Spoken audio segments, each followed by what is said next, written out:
Hey, I'm Dr. Amy. It's time for another Tuesday tip.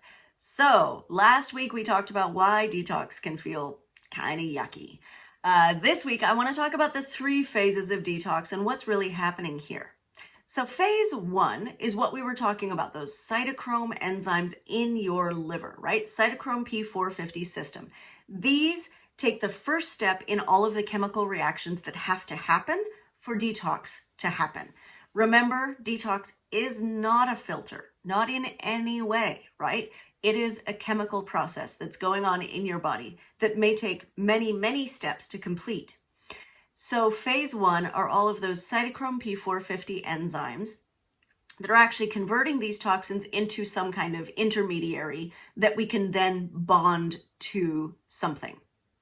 I know that sounds really vague, but that's how chemical reactions happen, right? There's multiple steps to get something ready to do the big thing.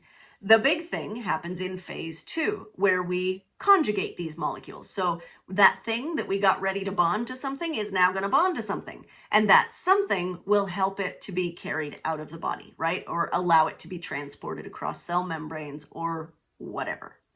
The things that we bond it to are things like glutathione, right? Or methyl groups, or sulfur, or whatever, glucuronidation, right? There's all of these, there's 6 actually different pathways.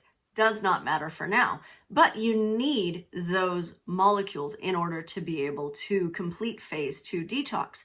And then once this initial chemical has been changed so that it can bond to the thing, it's bonded to the thing. Now, because of this thing that it's bonded to, it can be actively transported, either out of your brain, area, right, through the blood-brain barrier, or across cell membranes into the gut lumen, or out through the liver into the gut lumen, or whatever, right? We're actually actively transporting it, and that active transport is phase 3 of detox.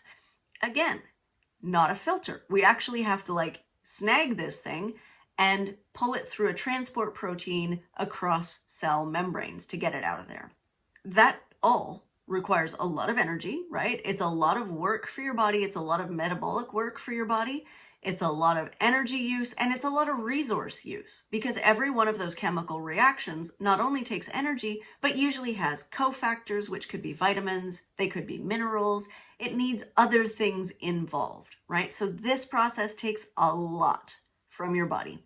But these 3 phases of detox is why people often get stuck somewhere, right?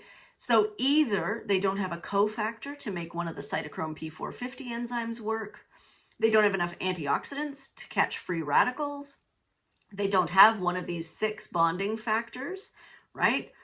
Or whatever. Some people also have polymorphisms in their transport proteins, but that's an area that we're just kind of exploring now. So we don't know what to do with that very much.